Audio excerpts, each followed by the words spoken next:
how our audio sounds.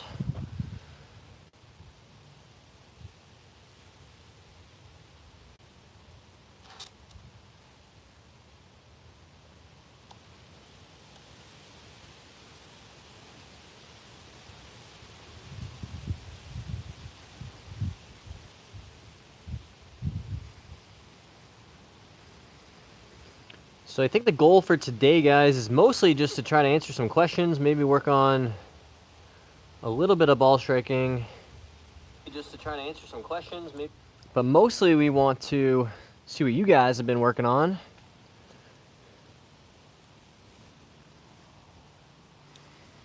I'm actually gonna grab this guy while we do a little bit of a quick warm up. A little bit of a blustery afternoon here in New England.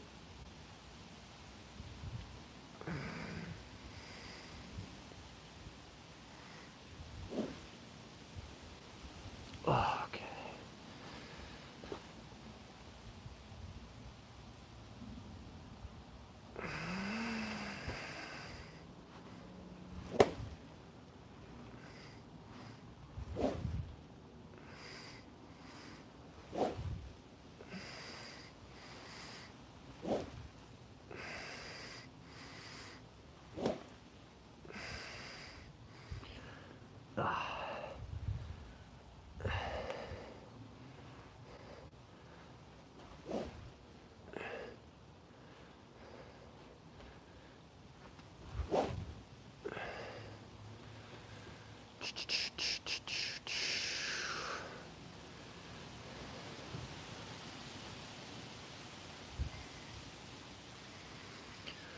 Oh, what else has been going on? We've been doing a lot of editing. We have a lot of content from Sand Valley still to come out.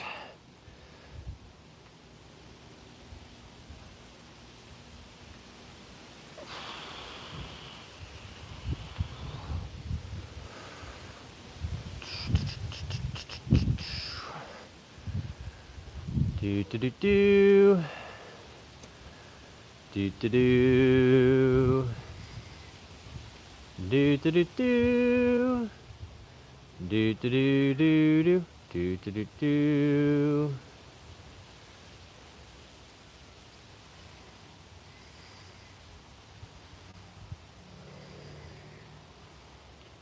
Do do do do. Do do do. So now that we've finished the Back to Scratch challenge, guys, I'm pretty excited to start doing some fun golf. A little less serious, you know, heading into the last, I don't know, 2 to 6 weeks of the season, depending on the weather. Hey, Parker's here. What's up, Parker? Paul's here. Hello, Paul. Oh, appreciate you saying hi.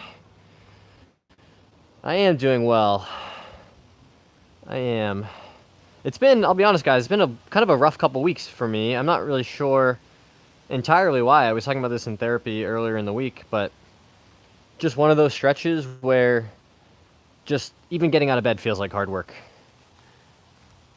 I don't think that's golf related. I think that's just my brain and a thing that I have to be aware of and manage. But I'll tell you, it makes things a little tough when you're like, I have all these things I want to do, you know, work on my game, get out and practice. And then sometimes your body's like, bro, you got to just lay down. Like, I don't really know what's up with that, but something I'm working on.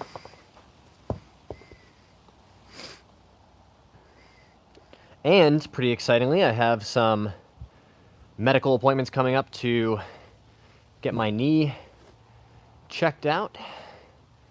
So I think we're going to spend most of the winter doing rehab and maybe playing Tiger Woods EA Sports golf and not swinging quite as much. That's just my sense, but I have no idea.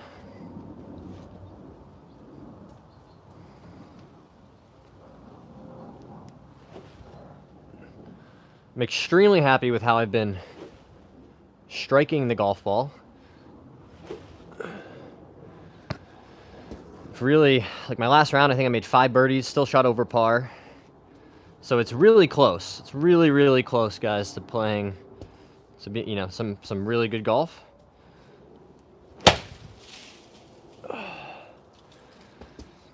So got to focus on trying to get healthy. Maybe start working on some speed stuff over the winter. That could be fun. You know, if we just did 3 straight months of weightlifting and speed training.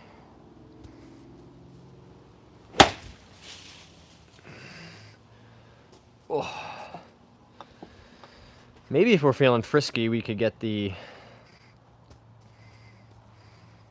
Rapsodo launch monitor out.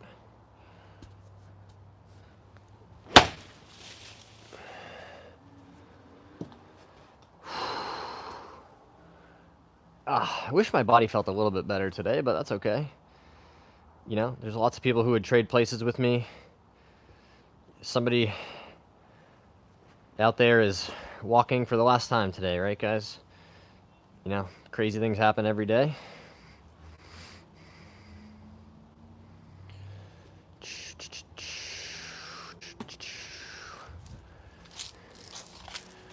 Appreciate y'all being here, just checking out the stream, seeing what we're doing. Hoping to some questions, work on some drills that people have in mind. Paul says, when you played, what do you think would have made you make less mistakes? It's a great question, Paul. I think when I look back on the last 30 days and the rounds I've played, I think more time on short game would have been beneficial. Not that it was bad, or like I really felt like it was holding me back. Maybe a little bit. Just that extra, you know, save 1 or 2 more pars around instead of like that chip that goes to 12 or 14 feet instead of 4 or 6. It just gets that much harder to make. So I think a little more work on short game. And putting, still. Putting remains kind of the thing that keeps me up at night when I think about my scores.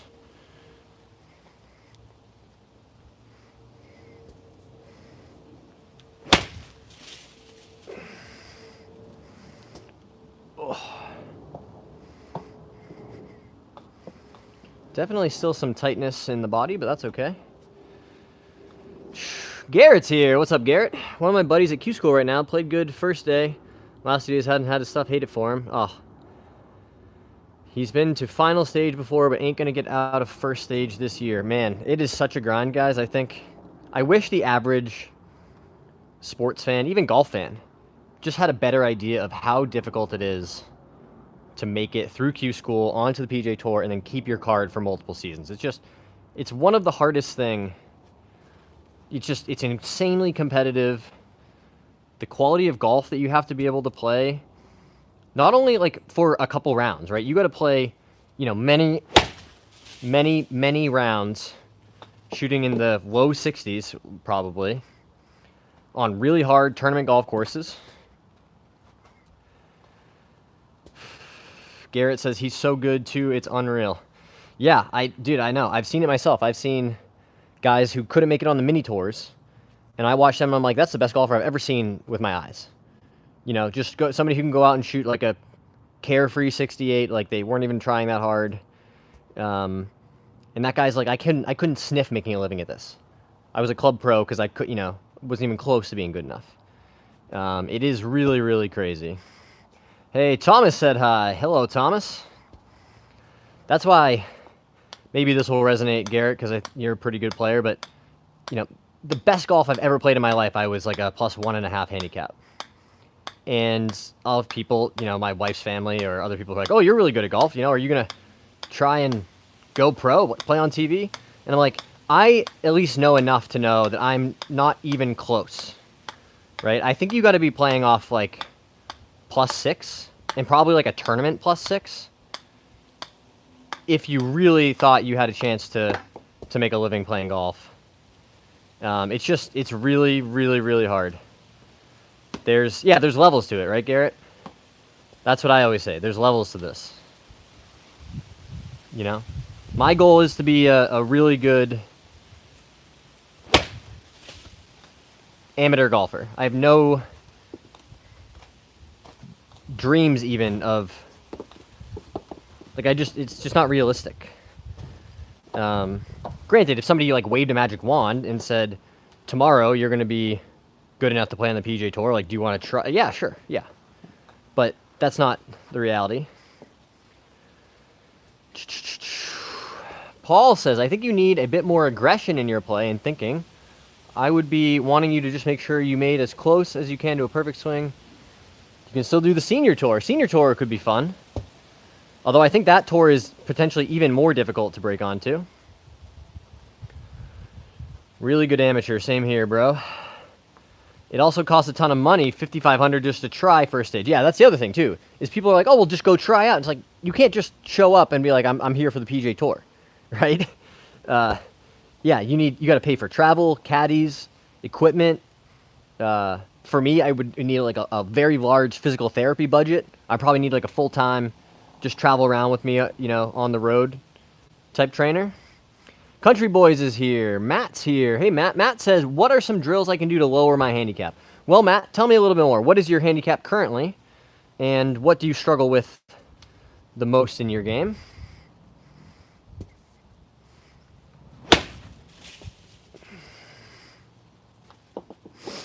Because that can definitely help dial us in as to where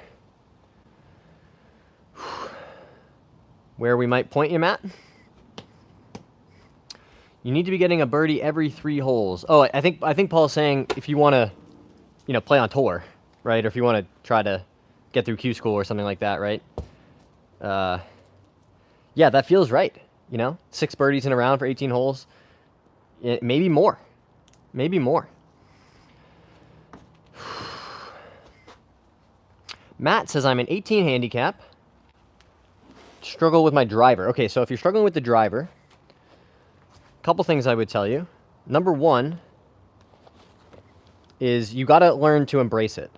So even if you're not always hitting it well or you don't feel super confident, if you want to lower your scores, you got to get comfortable hitting driver. You have to be able to advance the ball as far down the hole as you can. Because maybe not from a round-to-round perspective, but over enough golf, right? The difference between hitting 9-iron and 6-iron is going to add up. You're just going to hit more greens with shorter clubs. Hitting more greens, you'll make more pars and more birdies, fewer bogeys, right? So a couple things I would tell you, Matt, is if you're struggling with the driver, don't be afraid to really slow it down. Pig Fan is here. He's back in the net. We are back in the net, guys. So, Matt, especially when you're on the golf course, don't be afraid to slow down. Sometimes I feel like I'm swinging at like 80%, just to know that I can find the center of that club face and make good contact, a good strike, right? The difference between, a couple extra miles an hour of club head speed, if you're missing the face, you're always better off just hitting it in the center with a slightly lower club head speed, right? Because this part of the face is just so much more efficient at transferring that energy into the golf ball, which gives us distance, right? So if you watch me play golf, you're like, oh, he doesn't really swing his driver that hard. Well, it still goes 280, 290 yards, right? Just because I could swing it faster, I lose so much more in terms of accuracy and consistency and strike. So my point is, Matt, don't be afraid to really, when you're practicing, slow down. You can even make some little half swings, right? Just tee up some drivers and just practice hitting the center of that club face, getting that ball flying pretty straight, right? Don't swing it into the top of your tent. But we like practicing driver because we can swing hard, we can hit the ball far, but there's a lot of value in slowing things down, learning how to deliver the center of that club face onto the ball. Paul says, it's your brain that costs you shots. You need to see the shot before you play it, knowing that it's going to happen. I agree, Paul. I honestly think my mental game is the thing. You asked me, like, what could I have done to keep my scores better? My mental game is consistently the thing that holds me back, right? I shot 73 this past weekend with 5 birdies, but I had a stretch where I went bogey double with like a stupid 3-putt because I missed a 3-footer, just kind of like not paying attention, or not even that, but just didn't hit a good putt. And then the next hole, I hit it right in the middle of the fairway, and I have 100 yards to the hole, and I kind of got the wind wrong, but it's honestly like not even really that relevant. So I had 98 to the flag, and it was a very front pin with water short, right? And I had the wind kind of like down off the right. It was actually into off the right. So I thought, well, I'll just hit it like 95. It'll fly 98 or 100 and be kind of right next to the hole. Well, the problem is when I made a 90-yard swing or 95-yard swing, and the wind is wrong, well, then it only flew like 92 and it's in the water. Instead, when like the whole thing should have been irrelevant. I should have just said, okay, the center of the green's 110. Let's try to hit it, 105 or 110 and just take all that stuff out of play. So from the middle of the fairway with a wedge in my hand, I make a great swing. I honestly thought I flagged it, and then I see it splash in the water, and I was like, damn, so quick double bogey instead of potentially making a birdie or an easy par.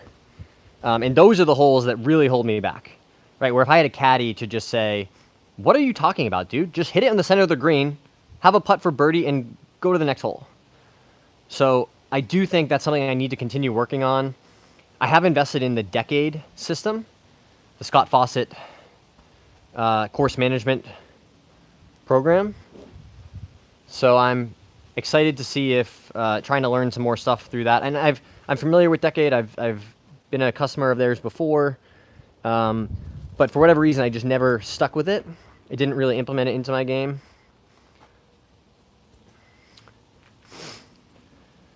This is my favorite setup. This is when I entered your first live stream. Oh, very cool, Pig Fan. Yeah, we've done lots of streams out here already. We started when it was blazing hot. Now it's almost going to be winter. All right, you can see all the leaves all on the ground. Hey, Jake007 is here. What's up, Jake? I appreciate you stopping by to say hello.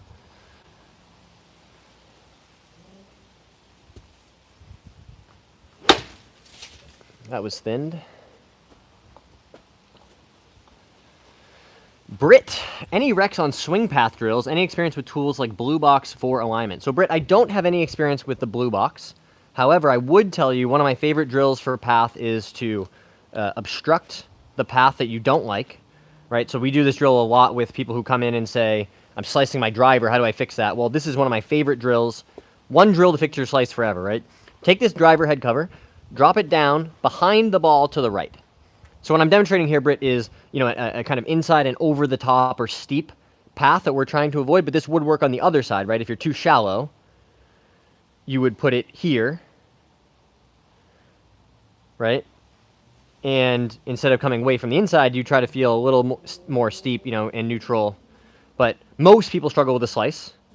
So we're going to put that head cover over here and learn how to come into impact much more neutral, or even from the inside, right? Because if you make that inside and over the top swing, your path to the ball will be blocked by the head cover. So if you can learn how to leave that head cover there and not hit it when you make contact, right? You know that path is going to be, more neutral, more out to the right.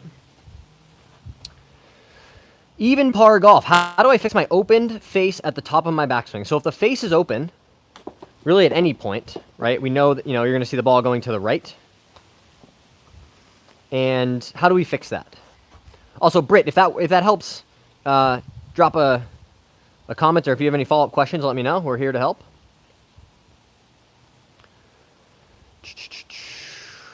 Hey, Travis is here. Aaron, do you use a launch monitor? I do have one. We're not using it currently, but I do. I'm a big fan of these Rapsodo launch monitors. They sent me one of these to talk about not too long ago. So these are super cool. This works in the net as well, in addition to on the range. So it just sets up right back here, works with your phone or iPad, and gives you really good data about how far the ball is flying. How do I fix my open face at the top? Okay, so if your face is open, right, a couple different ways we can go about changing that. And by that we mean the face is pointed too far to the right. So if your target is that way, the face is going to be pointed out to the right if it's open. So a few different ways. What I much prefer, rather than messing with your grip or fundamentals, you can definitely strengthen your grip, right? Turn your hands more, your right hand will be more underneath, your left hand more on top, right? That will strengthen your grip and help close the club face. So that's one option. Another option is, keeping your grip pretty neutral, right? But try to feel like if this club face had eyes on it, right? If it could see where it was pointed, you'd want to keep it pointing at the golf ball for longer, right? A lot of people you see, they'll start, rolling the face open, and then those eyes, they're pointed like over there somewhere, right? But if this face had googly eyes on it, and this is the golf ball I want to hit, I want it to be looking at that ball for longer. See how that face is much more shut than what I just demonstrated? And you'll notice, too, that at that halfway back position, that face, ideally, is pretty much in line with my spine angle to keep that square, right? So that we just turn, and by the time we get back to impact, that face stays square. Travis is here. Nathan, how do you get structure while still be loose? If I'm loose, I get a chicken wing. Great question. So what I really like to do is use either a band or a towel like this to try to stay connected.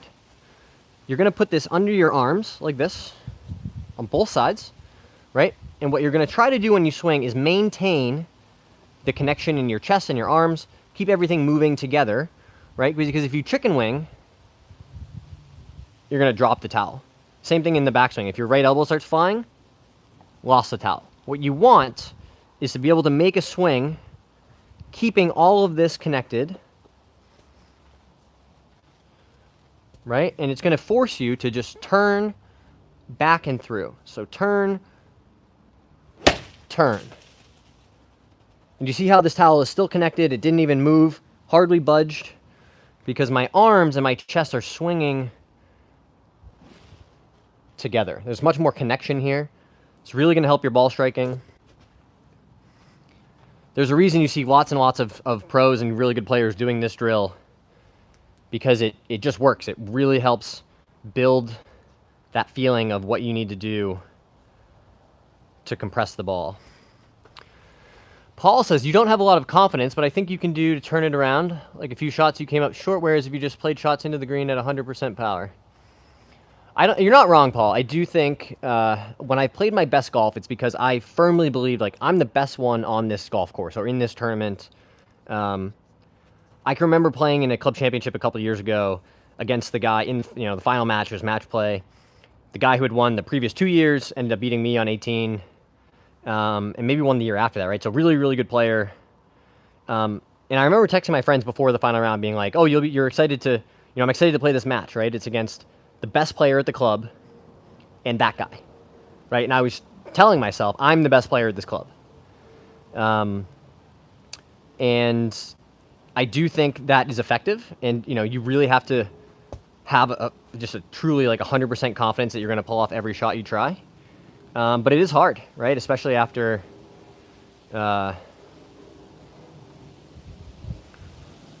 Winston doesn't like the towel drill. Well, that's okay. Pigfan has a +7 handicap. +7 is really, really good, if that's what you mean. Or do you mean 7? Jake, did you play college golf? I did play college golf. Not necessarily, just makes me flip my hands, keep it square, and I make inconsistent contact. So I had this too, even par, right? And a lot of my swing, maybe this will resonate, my swing was inside, steep, and then extend and flip to get the club to impact, right? A lot of people, that's like a very familiar motor pattern, right? What I had to learn was how to keep the club, my hands in and the club out, a little pause at the top to let the arms start to drop, and then really feeling like my hips are staying back. You got to feel like this left hip is almost compressing, right? Almost like it's, you're squeezing something in that little pocket there. And the biggest thing that helped, guys, was understanding that the reason I was getting steep, even when I made the perfect backswing, right? I really was able to get everything in a nice spot, and I'm like, well, why am I still getting steep? It's still going this way. Well, I was trying to throw the club and really swing it from the top with my right hand, right? So what that's going to do is throw the club out over the plane, steepen it, and then you have to make all kinds of adjustments. So the towel dropped because I dropped it on purpose, Winston. But go tell John Rahm not to do this drill. maybe you would. I don't know. So even par, what I would tell you, the thing that helped me the most was understanding that this club just needs a little bit of time at the top to start to come down before we go, right? By trying to throw it from the top, that's when you really get in trouble. So just letting especially the right arm, be much softer and more passive in the swing. And I worked on a lot of lead arm only swings. So I would hold the club in just my left hand, and this really helps you feel the sequence of the swing without any right hand impact or pushing on the club. Just make some lead arm swings and feel how your body wants to sequence, right? It doesn't want to extend and go closer to the ball. It doesn't need to, because it doesn't have, that's an adjustment. That's a symptom of what's causing the problem. So that can be really good.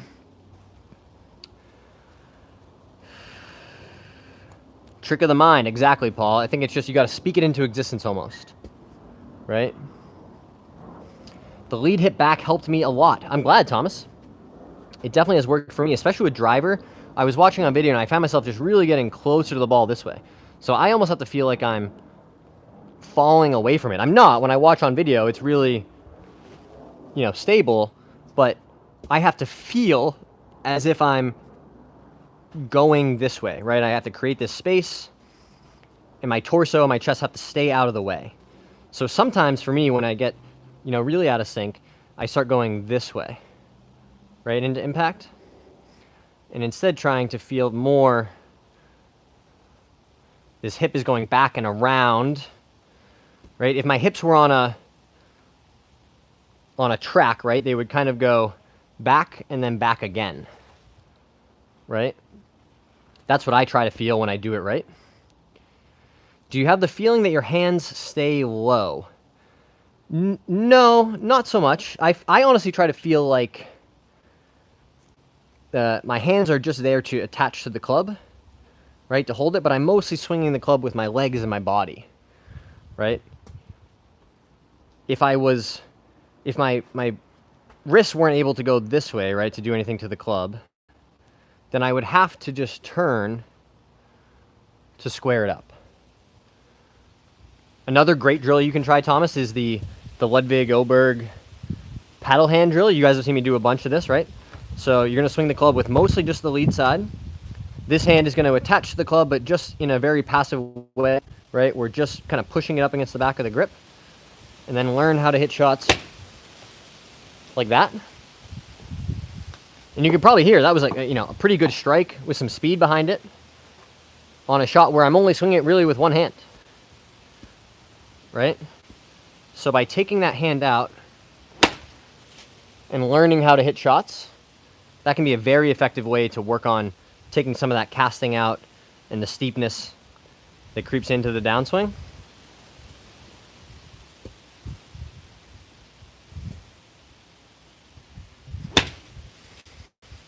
So pretty good there.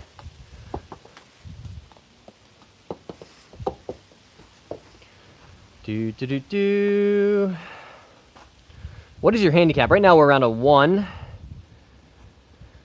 Thomas said nice drill. Yeah, I really, really like that drill. We just finished, guys, the Back to Scratch challenge where I tried to get back down to a 0 index in 30 days. There'll be a nice recap coming out tomorrow afternoon. We just finished up editing today. Talk through kind of the challenge, all the tracking and time we spent working on the game, the results, obviously, at the end. Pig fan, can you tell me where your feet need to be for each club? So I like to feel like my feet, for most shots, full swings. Driver gets a bit wider, obviously. The longer the club, generally, the wider your stance will be. But for a normal, I have pitching wedge in my hand. A normal shot would be kind of just wider than shoulder width. Right? Nice stable base. I'm going to keep that ball position right in the center of my feet here.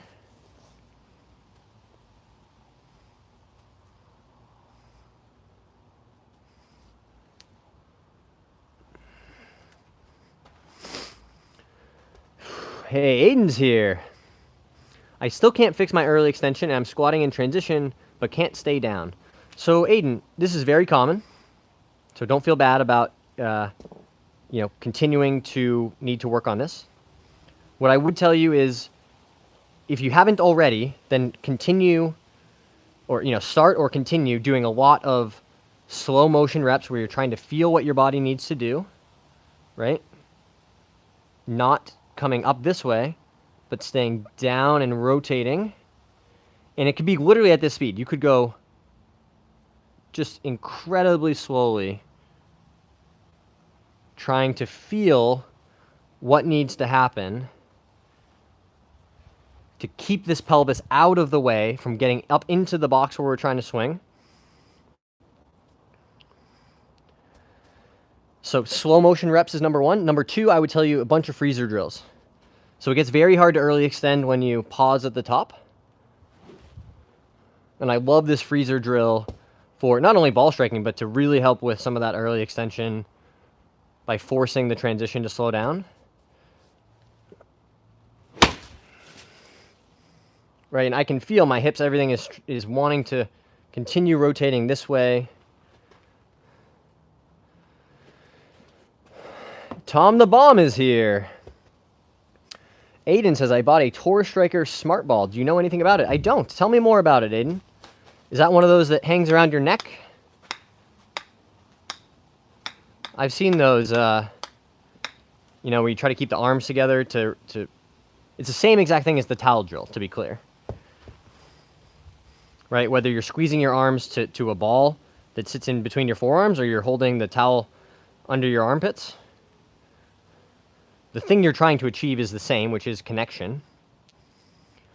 Rory's used it. I've seen Rory use that. And I think it's a great reminder that even good players use training aids and need those external cues sometimes to keep their swing on track.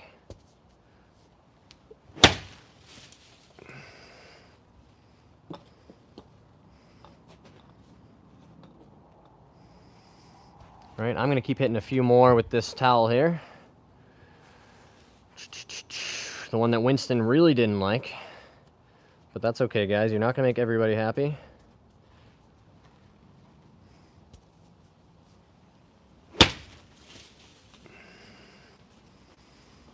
And I could just stand here and do this drill for an hour. And that would be time well spent.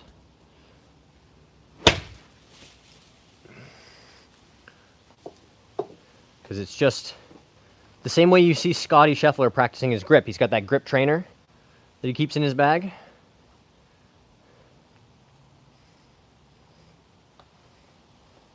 Paul says, when you're at a dress, can you see your hands?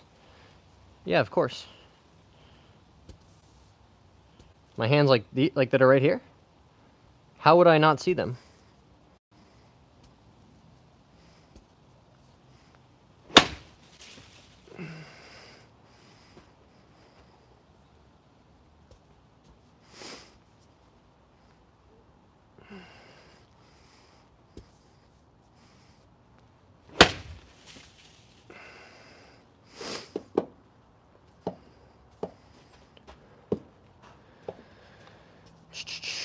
Drop a like on the stream if you guys are enjoying hanging out, learning about golf. We've had some really good discussion about different drills, different things where try to see just the face of the club. Oh, you mean in terms of like where my focus is?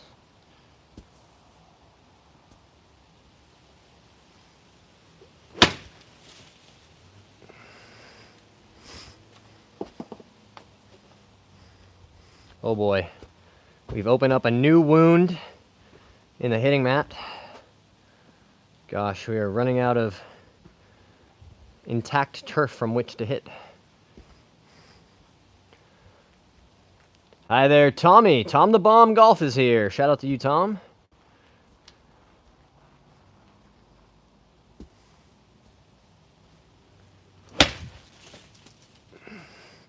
That felt like an excellent rep. I'm excited to see how that one looks. Nice.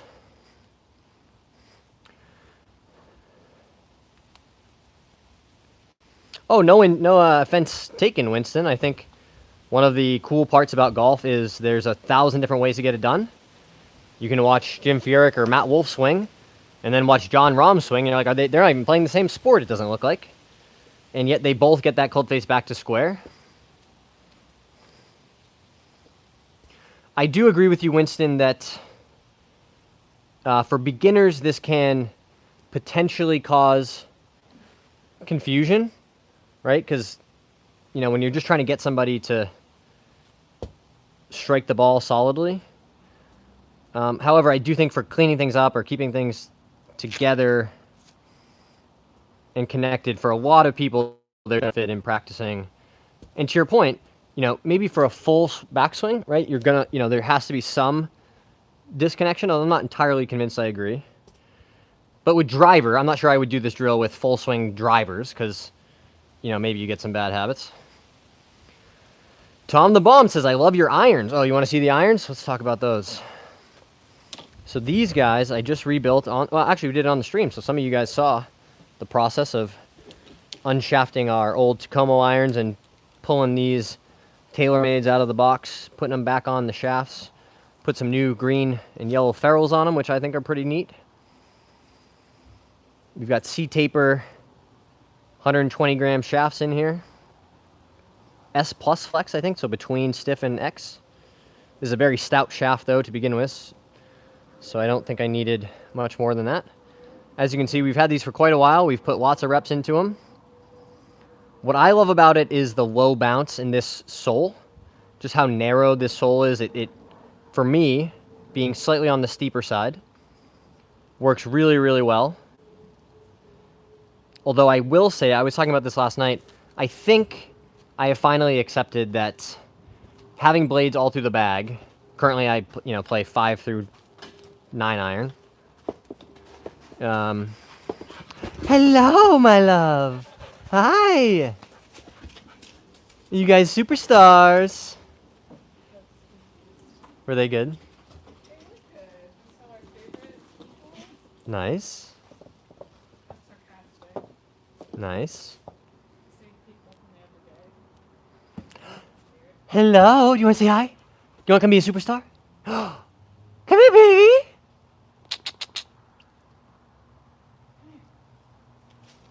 She doesn't like the wet grass. I also don't have any treats. And she says, I could just fight my brother instead. That'd be more fun. But to finish my thought, guys, I am slightly convinced that playing blades all through the bag is maybe, costing me some shots, especially in the 5, 6, 7 irons. Hey, DJ's here. Of course I remember you, DJ. Oh, amazing. Fox FMX with a $10 donation. Thank you so much, guys. Drop a like for Fox's very, very kind donation. Really appreciate your support, my dude. Where's Garrett? Hey, Jackson Golfing is here. Garrett was here earlier. But no, Knucklehead? No, I haven't seen Knucklehead in a while. So like I was saying, guys, I'm starting to think that when time allows or when my budget allows, getting something that is a bit more forgiving, right, especially these longer irons, as much as I love them, as beautiful as they are, there's a reason you see pros getting away from playing blades. I certainly, as a 1 or 2 index, don't need to be playing these as much as I enjoy them.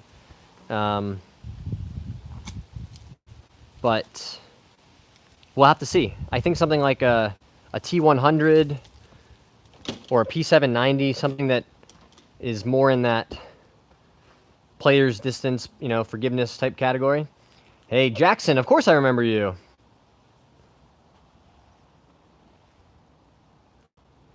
Paul, thanks so much for being here. Really appreciate all your support. Paul is one of our most consistent oil watchers, helping me with my swings sometimes. Would you say Tacomo is good? Yeah, I think it was good. I had a good experience playing the clubs. I don't think they're quite to the same caliber as most of the name brand OEMs, and you see that in the cost, right? There's a reason they are cheaper. But especially for the price point, they're an excellent product. It's a really good introduction, like a full set of irons for people. It's a really good way to upgrade, without spending thousands and thousands of dollars.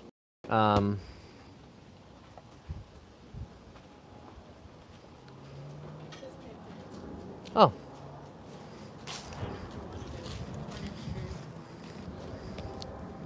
No, I don't think so. Thank you, though.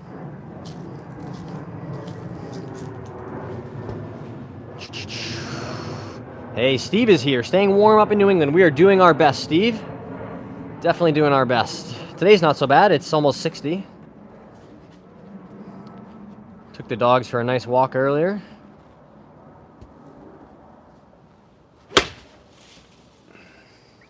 So even without the towel, guys, I can feel that connection. CJ, of course I remember CJ. What's going on, my dude? Tom is in Ireland. Very cool. What time is it? Almost 4:30 here. I think we're 5 hours behind you. PM Golf, would you recommend anything else besides Takomo for the same price point, maybe used even? I definitely think you can get a great deal on, especially irons, guys. They're not going to go bad. If you find a set that's in good shape, check out eBay or Facebook Marketplace. You can find really, really good irons that came out in the last 10 or 15 years for a couple $100. If you wanted, even in the same price point as Takomo, say you had a $500 or $600 budget for a set of irons, you could go right now on eBay and get a set of 3, 4, 5-year-old P790s or T100s. Hi, buddy. What are you doing over here? What are you doing? Hi. You want to say hi? You want to be a superstar? Hi, buddy. Were you good for your mama?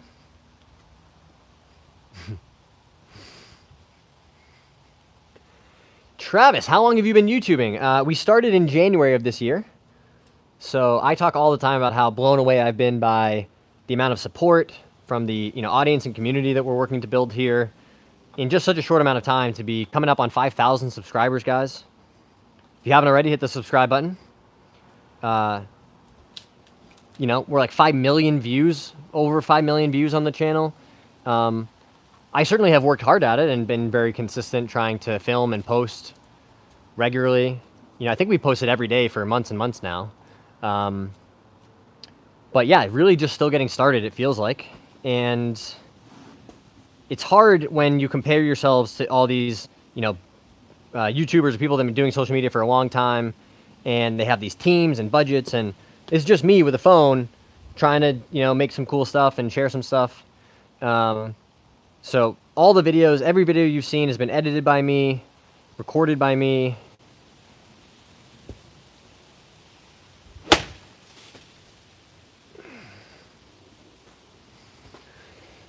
Would you recommend... I switched from blades to Mizuno JPX last year. They really do help in the longer irons. The slight mishits still carry. Yeah, that's what I'm getting at, Winston. You're exactly right. It's the 6-iron that you hit, like, not terrible, but it's like, 10 millimeters or 7 millimeters out on the toe. And instead of flying 185, it flies, 173. And I just think there are more forgiving options out there, and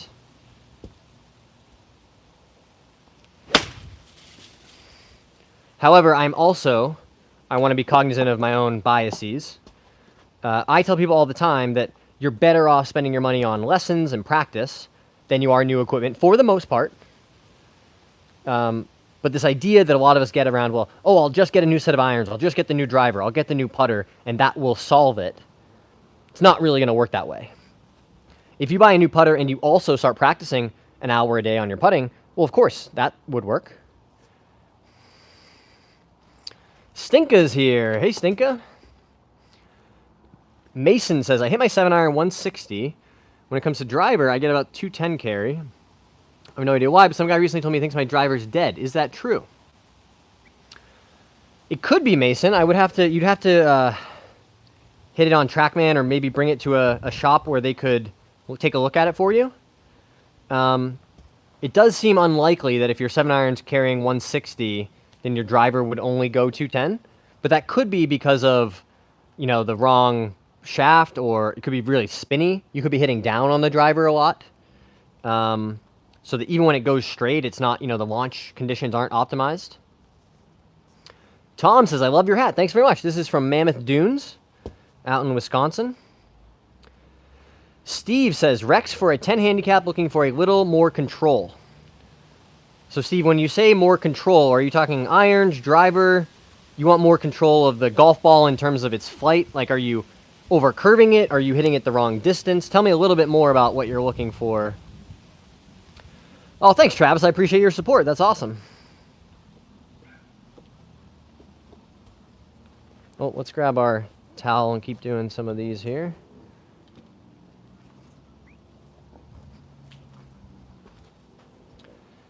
Jacob said, I asked you what net to get a few weeks ago. You told me about your promo code, use your code, and they had a sale. Save so much money, and the net is awesome. Thank you. Love your videos. You're the man. Oh, it's amazing. Did you use the code?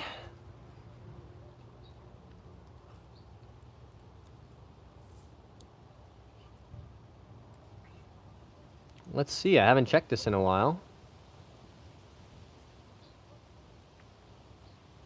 Go to our dashboard. Wow, look at that, guys. Very cool. I see you in here. Awesome, Jacob.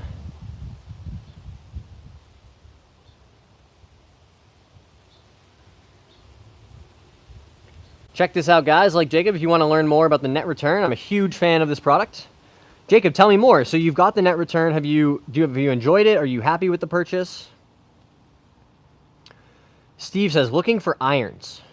So more control with your irons. So I would tell you a couple things. You've got to work on impact. And by that I mean how we strike the ball in the center of the club face, how we strike the ball first and then the turf, and controlling the face and path relationship so that that ball isn't over curving or not really flying away we want it to. So Steve, I would have you do a bunch of, you can do this drill with the towel, right? Tuck this under your arms. You don't need to though. What I'm going to suggest you do is start hitting a bunch of little half shots. Next time you go to the range, grab like an 8-iron, and instead of just, wailing away with full swings, really work on controlling how you impact the ball. And by slowing things down and making the swing smaller, it will make it much easier to address, whatever it is that's going on that's causing you to feel like you don't have enough control over the golf ball. And I could imagine that sometimes is a combination of, the strike. If you're a 10 handicap, you can certainly somewhat consistently strike the ball, but some days it's going to be better than other days. So we want to make sure that we're striking the center of the face and the ball first, number one. And then number two is the ball over curving? Is it hooking too much or slicing? And this drill is going to help you with both of those things, right? Because you'll notice, even when you slow things down, well, if you're still delivering a club face that is too open or too closed, you're going to see that ball curving more than you want. So by slowing things down, you will also be able to adjust how that ball is flying through the air.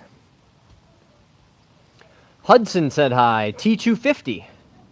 Those could be good.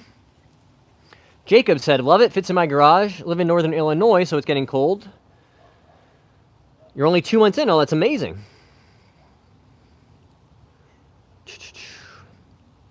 So, Jacob, I have been using this Rapsodo launch monitor with my net return net. And I do have a code for this one, thankfully, as well. If you're interested in that, I can drop that in the chat. This works really well with the net setup with these RCT golf balls from Titleist. They have these dots on them that help the launch monitor to pick up the data. And I have an old iPhone that I just stick in here, runs the launch monitor. It works with my net. It works on the driving range. It works on the golf course. And gives you really good club head speed data. Steve and Steve are both pushing to the ball to the right, and they're both 10 handicaps. What are the odds of that?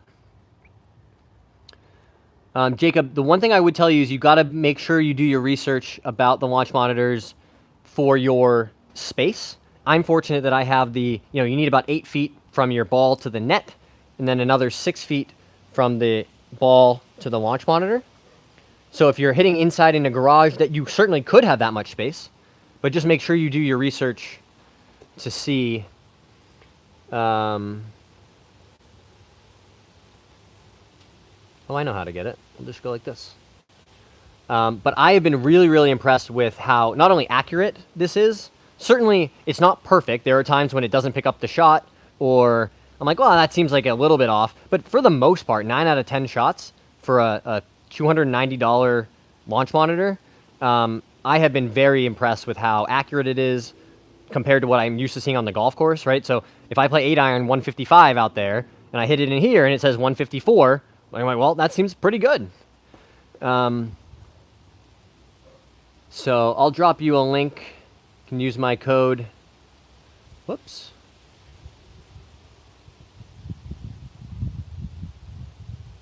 If you're interested in that. Okay, so Steve and Steve are both pushing it. I want to answer your question. So if you're pushing the ball to the right or blocking it, what that tells us is the face is pretty square at impact, square to the path, right? But that path is further out to the right than you want it to be, right? So if this is our target line, and you're hitting a push, right, your path is over this way. I'm exaggerating. But the face is also square, right? So the ball is just going to kind of fly straight along that path out to the right. So a couple options. You can close the face and start hitting a draw, right? If you maintain that path that is out to the right, but you close the club face some, at impact, right, that ball is going to start to draw back or curve to the left towards your target. So that's one option. Option 2 is try to maintain the square club face at impact that you have, right? You know, the ability to maintain a square face to the path, but shift that path further to the left. So you would need to do some work to adjust that path. I'm going to put this head cover here to block the inside path. So by putting this here, this is going to force me, if I'm getting 2 from the inside, right, it's going to block my path to the ball. So by putting this on the inside here, it's going to make our path more neutral and to the left. This is not a good drill if you're slicing it, right? You need to put this on the other side. But if you're pushing it or hooking it, and you're trying to adjust the path, right? See how I didn't hit that head cover at all? That can be a really, really good drill. So the Steves, I hope that helps. And appreciate you guys dropping some thoughtful questions and comments in the chat, trying to get better, like we all are.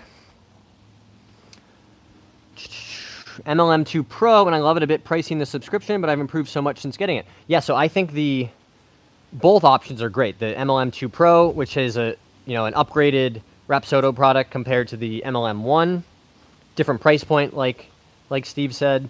But the MLM2 Pro does have things like GS Pro integration, so you can play, golf courses and simulator golf on there.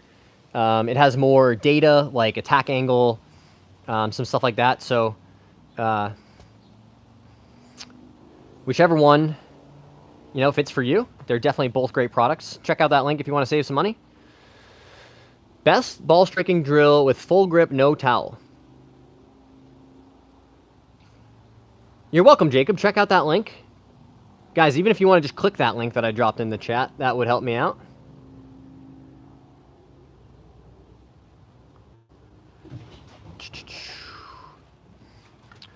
I have the QI10 Max driver, Tom.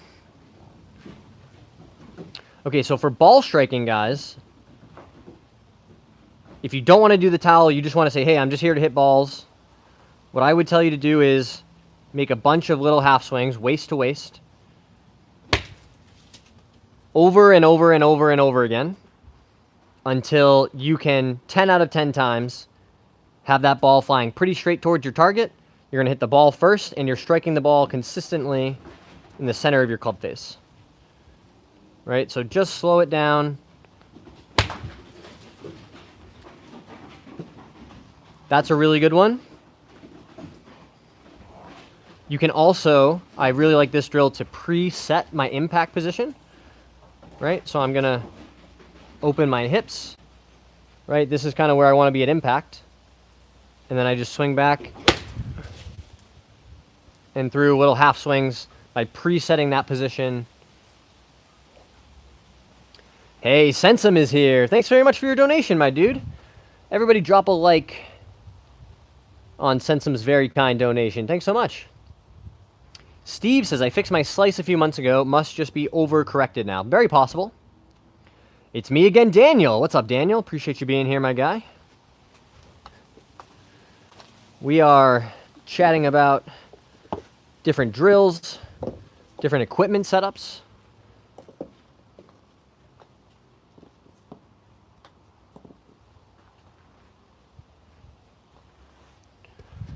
Got some people working on driver stuff. We've been doing some iron drills. I'm going to get back to my towel drill, working on connection and hitting some little chippy 8 irons here, trying to make sure that my ball striking and swing is locked in.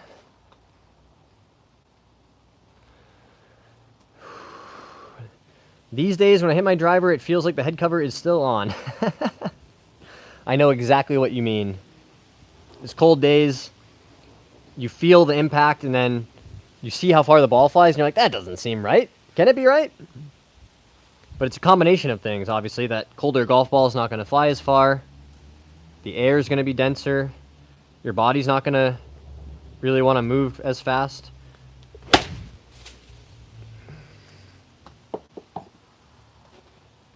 Another thing I would tell you guys, I have become so firmly in the camp of the only thing that matters is impact. I don't care what your swing looks like. I don't care if you swing it like this. I don't care if you swing it like Jon Rahm, like this, right? The only thing the golf ball cares about is where's the face pointed at impact relative to my target? Did you strike the ball first? Right? So rather than chasing positions or, you know, a certain aesthetic for your swing, I think most of us would be better off just practicing.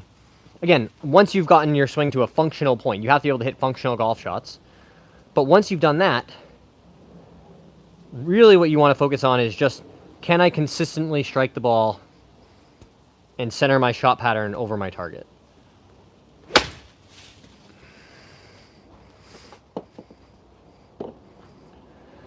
If you guys are enjoying the stream and you haven't already hit that subscribe button, go ahead and smash that for me if you want.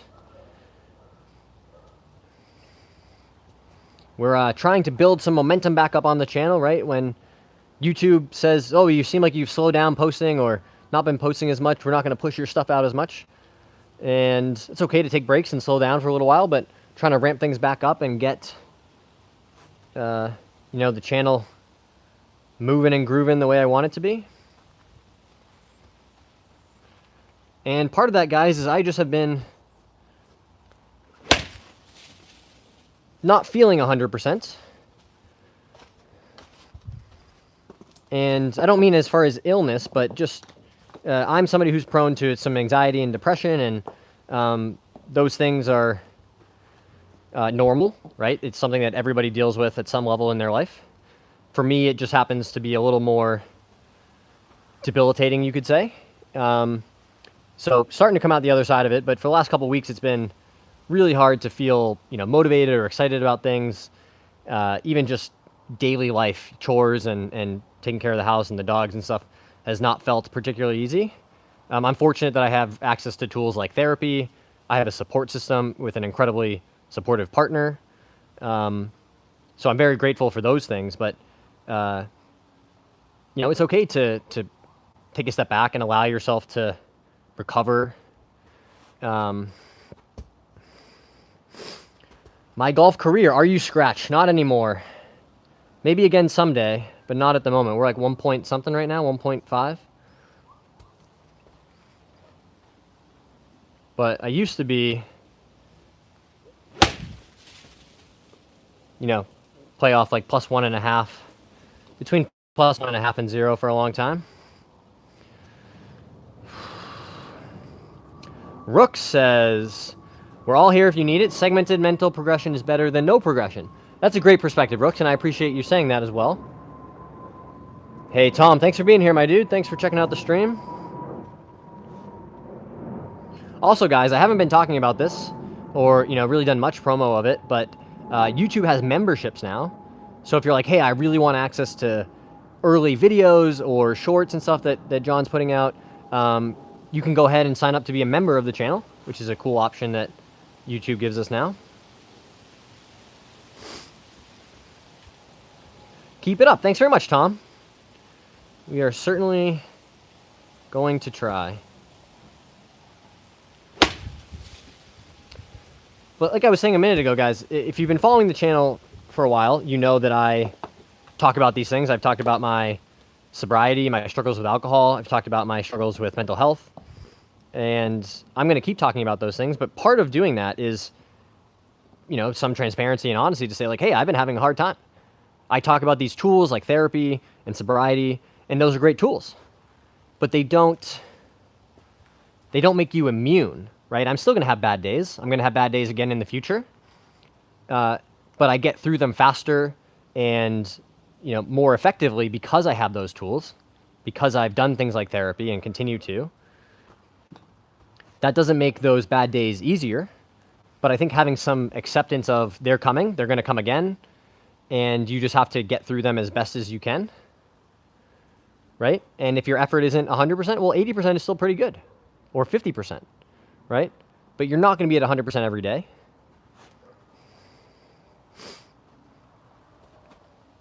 And my point with all that is to say, guys, these are normal things that people experience. We should talk about them openly, right? You wouldn't be ashamed to tell your friend, like, hey, I have a sore throat or I have a cold.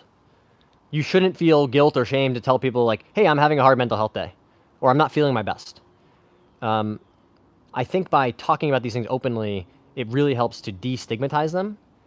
And I know that because the first time I had a friend ever ask me about my own mental health, I was like, what do you mean? You can't just ask people that.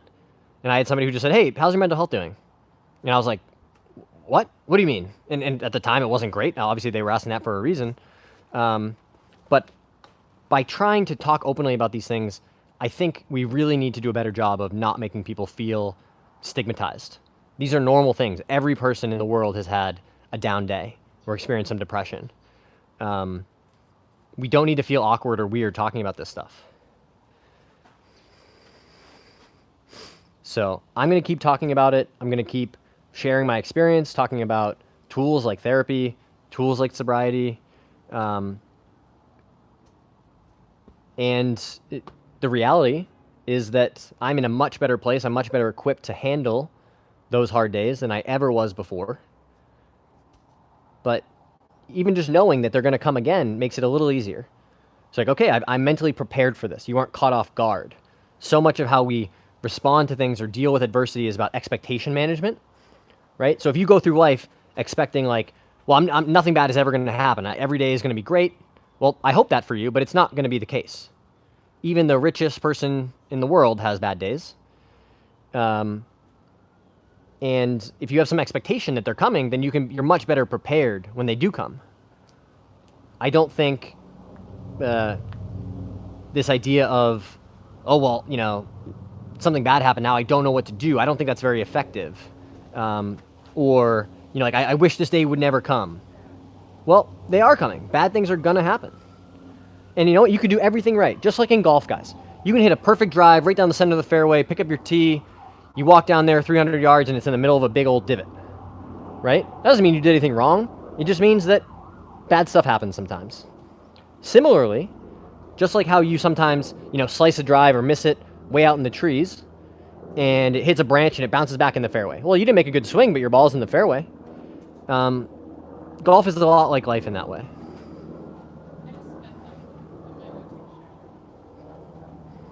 Will you leave them out here? So I can keep an eye on them? That's the best part about golf. It's a sport that requires you to look at yourself and be able to blame no one else. Well said, Rooks. Very true. Thanks very much, Psychedelic. If you shoot 72, no one asks what hole you bogeyed, keep grinding. Yeah, well said, Rooks. I agree with that, too.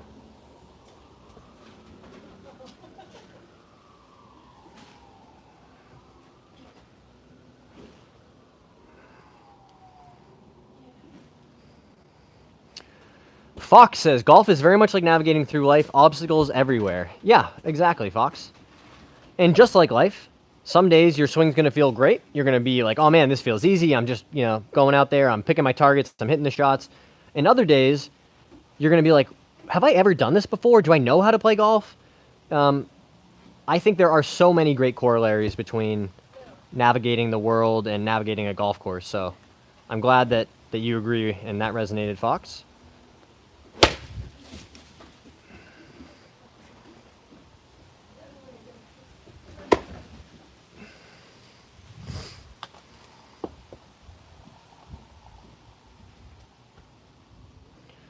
Do.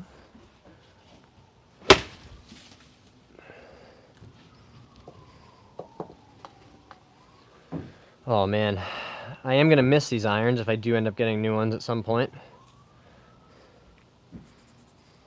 Somebody told me these were ready to get hung on a wall, and I was like, yo, I don't think you're right at all. They definitely have some wear, right? You can see where I've, certainly found the center of the face more often than not, at least. But I don't know, guys. These still seem pretty fine to me.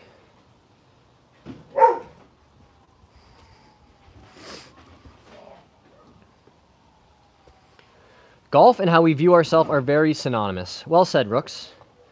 And I think that's something, I talk about this in therapy sometimes, but as a competitive person, your tendency sometimes can be to be very harsh on yourself, right?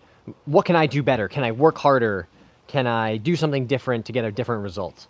And with mental health, the answer isn't always yes. You can't just brute force your way through it. Sometimes you have to just take a step back and reset and say, what do I actually need right now? Do I need to just take a break and unplug from everything? Do I need to exercise, right? Or, move my body? Tons of great parallels, Rooks. And like we were talking about with Paul earlier, just like in life, if you're kind to yourself, things will go better, right? Beating yourself up, being your own harshest critic on the golf course is not a recipe for success.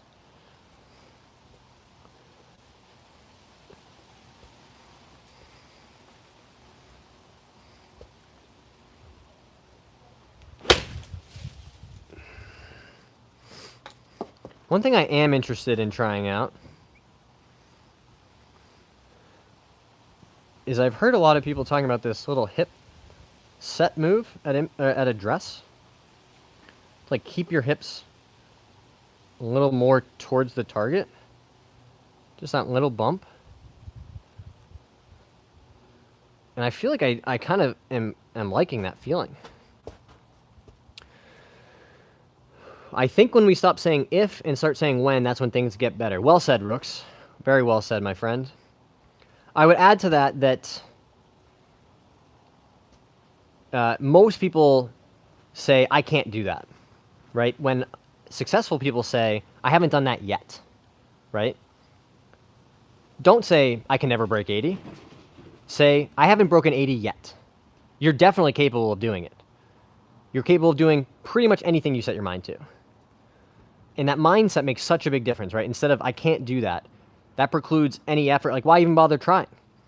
But if you say, I haven't done it yet, well, then the possibilities are endless, right? You can, continue engaging with that goal and working to achieving it.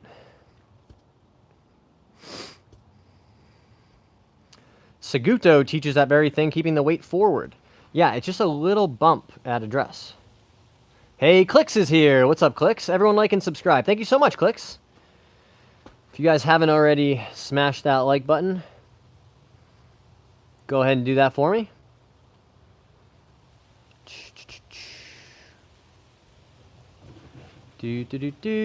Chad says, really agree with our own harshest critic. Sometimes we don't realize how hard we are on ourselves. It's like, why? And we got to ask ourselves that, I totally know, Chad. I do say that as well. I say, I totally agree. And I talked about this in therapy recently. This idea of I would never be as harsh on somebody else as I am on myself, right? When I'm having a bad day, I sometimes find myself admonishing myself, saying, well, just work harder, just get up and do the things you need to do. And if I saw a friend who was having a rough time and going through that, I would never expect them to behave that way. So why am I harsher on myself than I would ever be to somebody else? And trying to reverse that, right? Be your own biggest cheerleader. Be your own biggest fan. And it's not always easy, but I do think it is a much, much more effective way to handle stress and adversity, especially on the golf course. Story wants to see us pure one. All right, we'll do a big full swing here and really flush one for you. Oh, yeah. Nutted. Nutted! Big ol' high draw 8-iron is what that one felt like.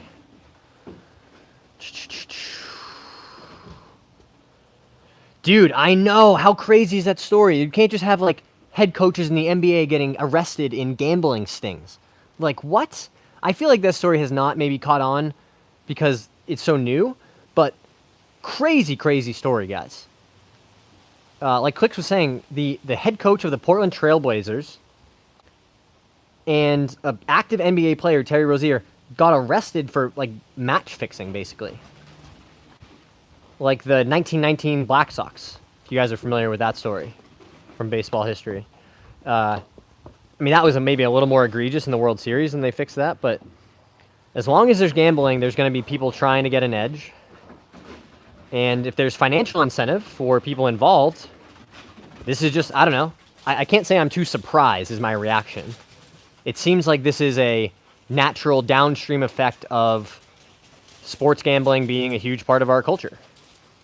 Which isn't to say that we shouldn't have it. I think it just means you have to acknowledge that these kinds of things are going to happen and put safeguards in place.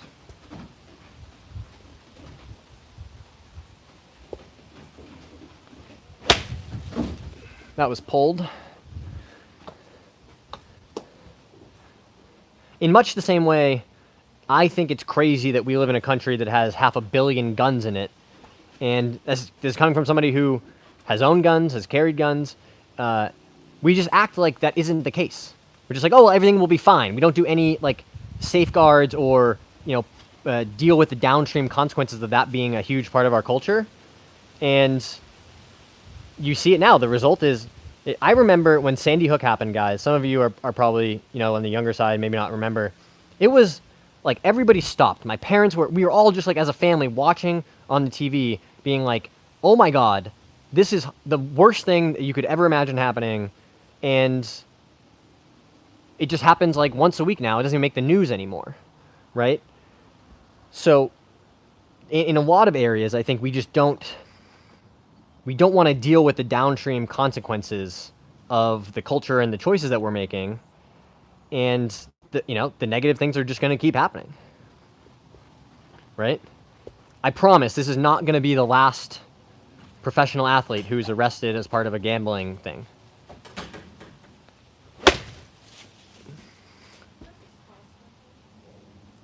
Where? I don't know. Oh, left of my desk in the drawer. Check there.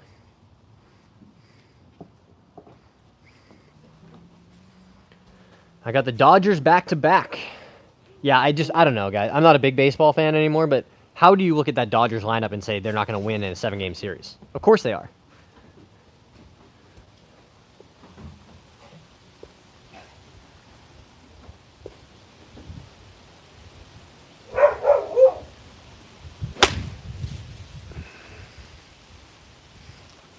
I'm going to have to try this little hip bump at setup a little bit more. Feels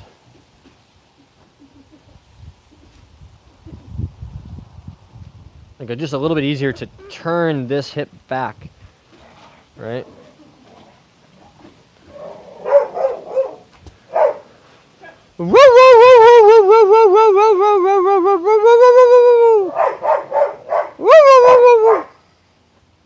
Come here, buddy.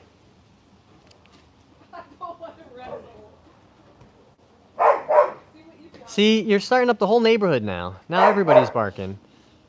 There's no one to bark. Oh, man. I love that these dogs just live in my house. They're the best. I don't know about you guys, but I'm fully convinced dogs are better than most people. I could name a dozen great dogs. Right now, off the top of my head, I want my friends' dogs, family dogs, my dogs. I couldn't name 12 good people. Could you? I mean, truly great people? That's a pretty high bar. Jose is here. But now, Jose Manuel Paredes Marmolejos. Mucho gusto, amigo.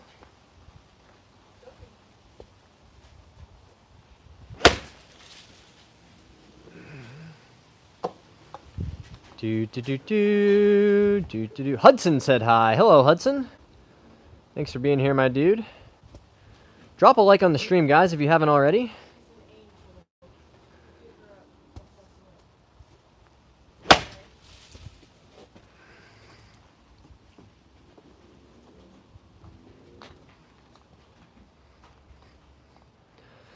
Stay tuned for more streams, guys. We're going to be hitting out here in the net as long as the weather will allow us.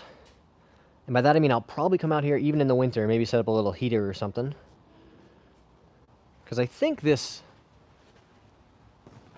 should stay up. I mean, it's very sturdy. We've had some big storms roll through. And it's still going strong, so... Remember me? I was the one that had golf trouts. I definitely remember you, Hudson. I remember talking about some mental stuff and some preparation. How did it go? I hope it went well for you.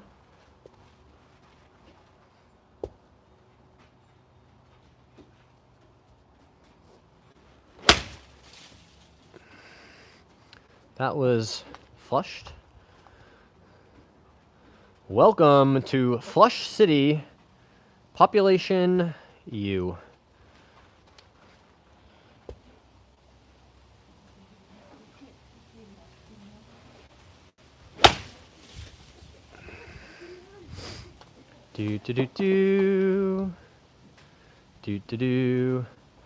Hudson made the varsity team. Incredible, Hudson. Good for you, my dude. That is amazing. Well done. Good playing. Congratulations. That is super exciting, dude. I'm proud of you. Keep working hard. This is just the beginning, right? You got to continue taking these steps. These are just milestones on your journey. But that doesn't mean you shouldn't celebrate them. I remember these moments myself, you know, making a varsity golf team and making a college golf team.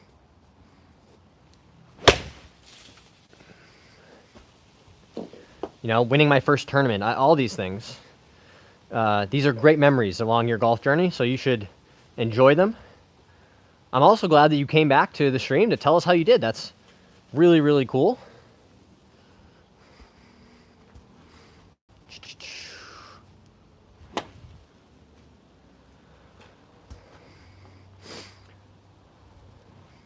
For anyone that likes creative wedge shots, the MG5s are the truth. They spin like crazy, but being all forged, they feel amazing. I will definitely have to check that out, Rooks, because I am due for new wedges. Let's take a look. Look at this 60 degree, guys. We have certainly got our money's worth out of this guy.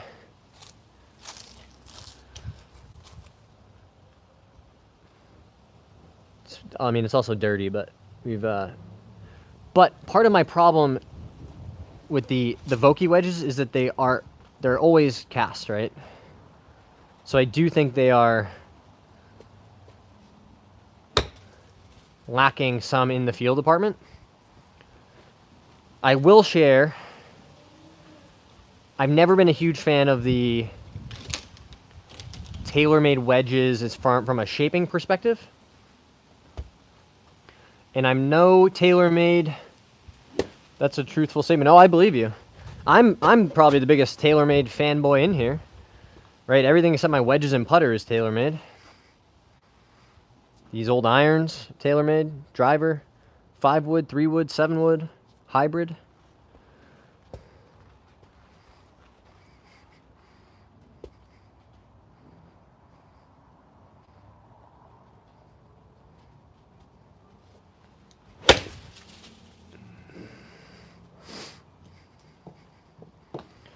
Do do do do do do do.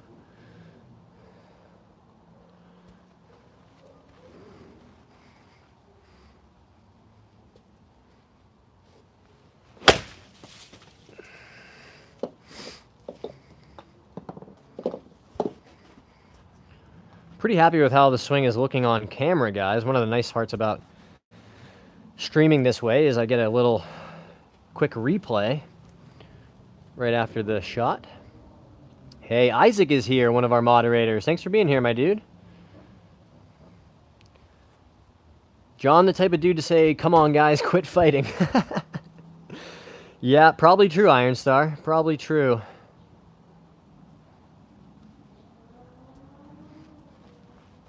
Although I will say, back in the day, I probably was more likely to be one of the ones doing the fighting.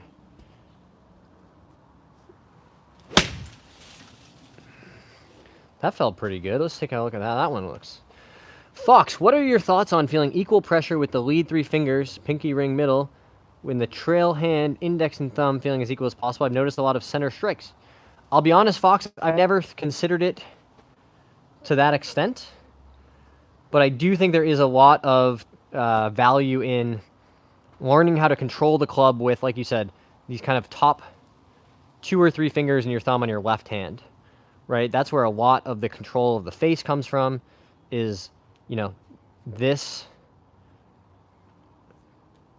control part of the left hand, right? So this thumb and index finger relationship really, for me, is how I feel what the club is doing. But I'll be honest, I've never considered trying to feel pressure on the club in different areas like that. But I would also tell you, if it's working for you,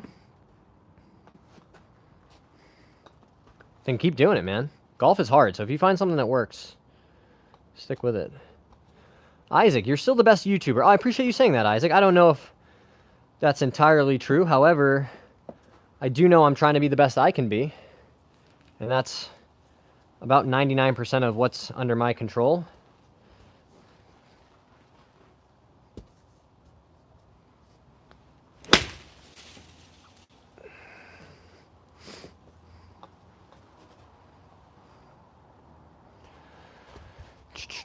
Not the size of the boat, it's how you swing your club. Well said. I make some golf edits and sports edits, except baseball. Sorry, baseball fans. That's cool.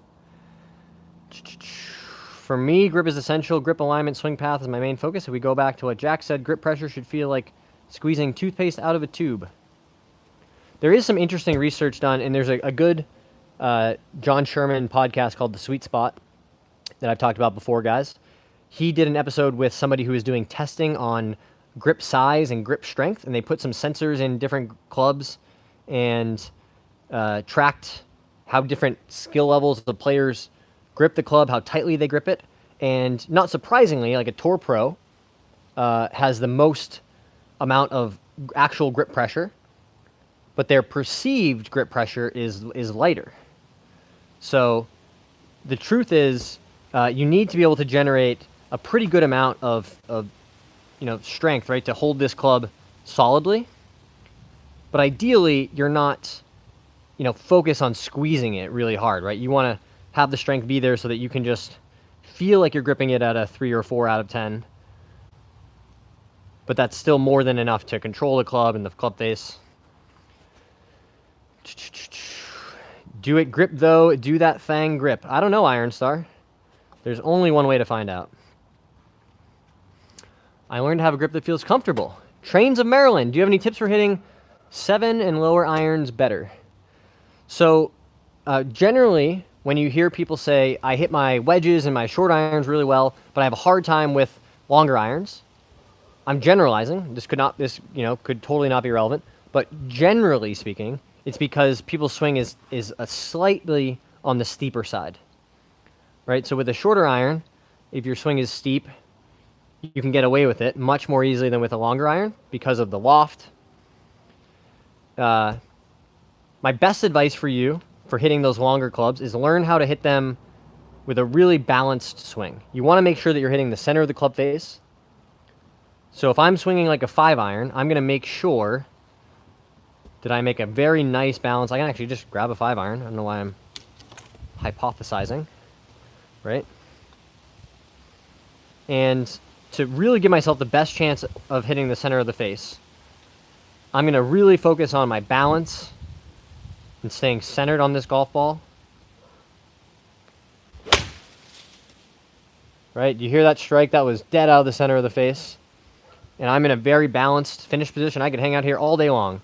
You're not going to push me over, right?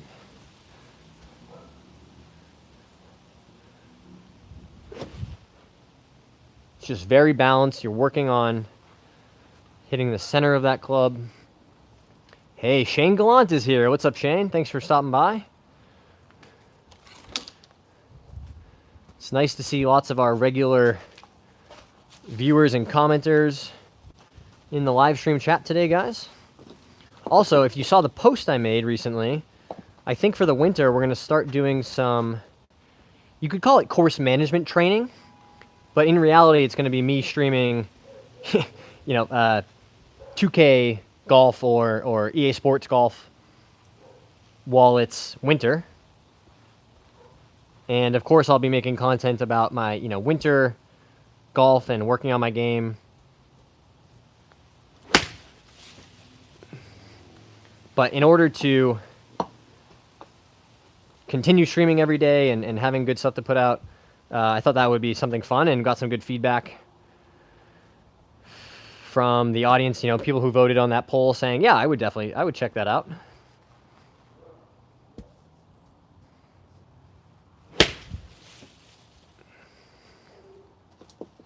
So that was really cool, guys. So stay tuned if you want to check out some virtual golf being played.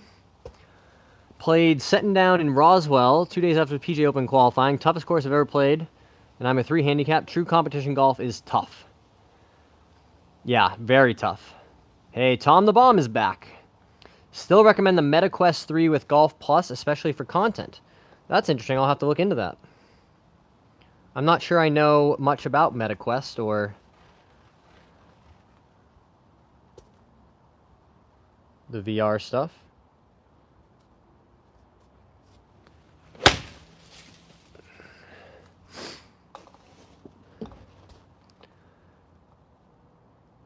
I know we made a lot of progress, guys, when it really feels like it just feels very automatic. I'm going to hit the center of the face. I'm going to strike the ball solidly. So that feels really, really good. Wow, guys, 33 likes on the stream. Incredible. Shout out to you guys showing some support. I really appreciate that. Tom says, you need a new glove. I know I do. Look at this. Pretty embarrassing. I like to wear them out right until they're fully unusable. Especially for practice. I have some nicer ones that I'll use for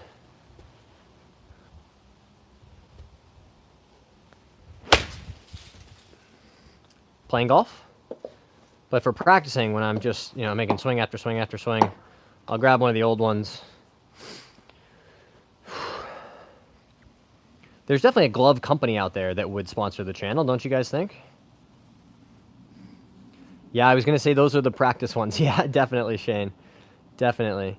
But if you own a golf glove company and you want to sponsor the channel, make sure we have fresh gloves all the time. We should do that.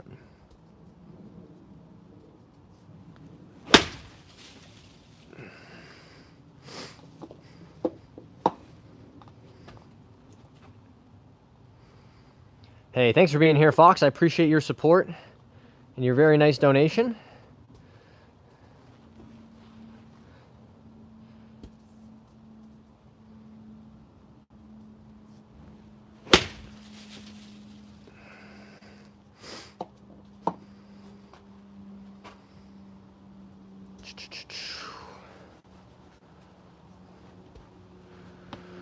Oh, boy. All right, guys, we're going to hit one more ball here.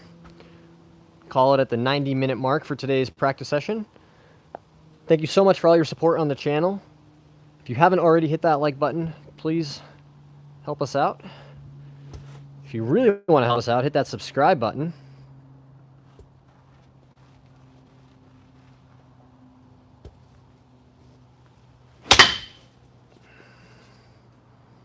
Well, guys, that was the first time that's actually happened. I do remember early on somebody saying, like, you should be careful because you might shank one and miss the net. And I was like, no, that's never happened. Well, fortunately, that ball didn't go anywhere crazy. But that was definitely a ball that was hoselled into that side pole over there.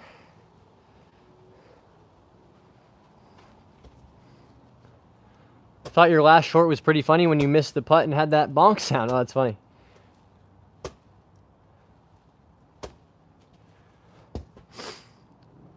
Tom, I'm really grateful that you're here checking out the stream. All right, we can't end on a true shank.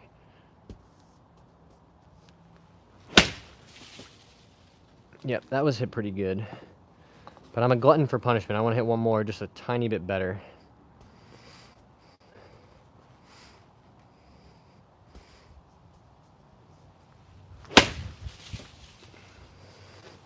Love it. Love it, guys. Really happy with where the game is at. Thanks again for all your support on the stream. Keep liking the videos. Keep commenting. We're going to have more great stuff coming out very soon. So stay tuned. We will see you all next time.